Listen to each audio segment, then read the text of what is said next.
So here we have the Audi A1 on a 15 plate. I'm going to start off by showing you around the outside of the car, and then we'll hop in and run through some controls on the inside. You can see from the outside though, it's a 5-door car with alloy wheels. Let's start off inside the boot and then work our way around the rest of the car from there. As we approach the back of the car, you can see we have reversing sensors, plenty of boot space as well, along with that 60/40 split folding rear seat should you wish to increase this space even further. Okay, so we're just going to work our way back round to the front of the car, and then we'll hop in and run through some controls on the inside. But now that we've done a full circle of it, you can see it's in excellent condition the whole way round. Just briefly before we climb in, I think it's what we're seeing the interior from this exterior point of view. There's plenty to run through on the dashboard, so let's hop in and we'll do that now. Okay, now that we're inside the car, we're going to start with the dials. On the left-hand side, we have the rev counter and coolant temperature gauge, and over on the right-hand side, the speedometer and fuel gauge. In the middle, you can see the total miles of the car. They are 41,190. You can change information that's displayed in this section for various different menus, as you can see, and within each menu you can change it for various different pieces of information, and all of that is done using the buttons on the left hand side of the steering wheel just here. Over on the right hand side we have stereo and phone controls, your voice activation for the phone, and underneath here we have cruise control for the vehicle as well. Just behind the steering wheel, we have the minus and plus pedals so that you can change gear manually with this automatic gearbox.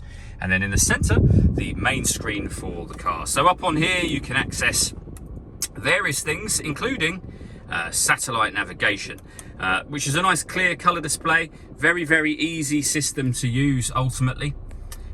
All of the movement on the screen is all done using the buttons down here. So you can use buttons to access things like navigation, radio, etc.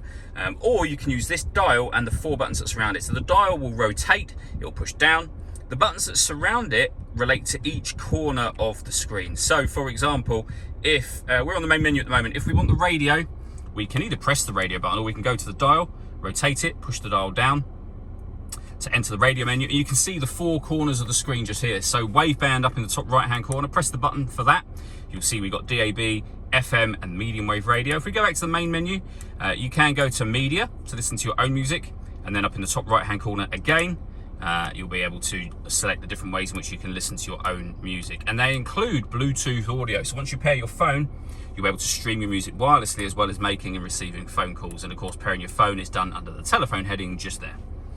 Working our way down, we have your CD player, 2 SD memory card slots. That one there is for the satellite navigation, but you can save music to another one, pop it in there and use that if you wish to. Main volume for the stereo, and all the controls I went through just a moment ago. Underneath that, we have your air conditioning, so you can adjust the temperature, fan speed and direction of the air. The air conditioning is on at the minute, so that's off. Back on again. You can recirculate the air that's in the car. That's a great way of heating up or cooling it down quickly depending on the temperature you've set over here. We can turn the rear heater screen on and off, traction control on and off. Drive select will change the driving setup of the car from dynamic to efficiency, auto, and then back round to dynamic again. And then finally we have the gear lever for the fully automatic gearbox. All that leaves me to say is thank you for taking the time to watch this video. If you'd like to come and see the car in person and have a test drive, please feel free to give us a call here at Surrey Specialist Cars. We'd love to hear from you soon.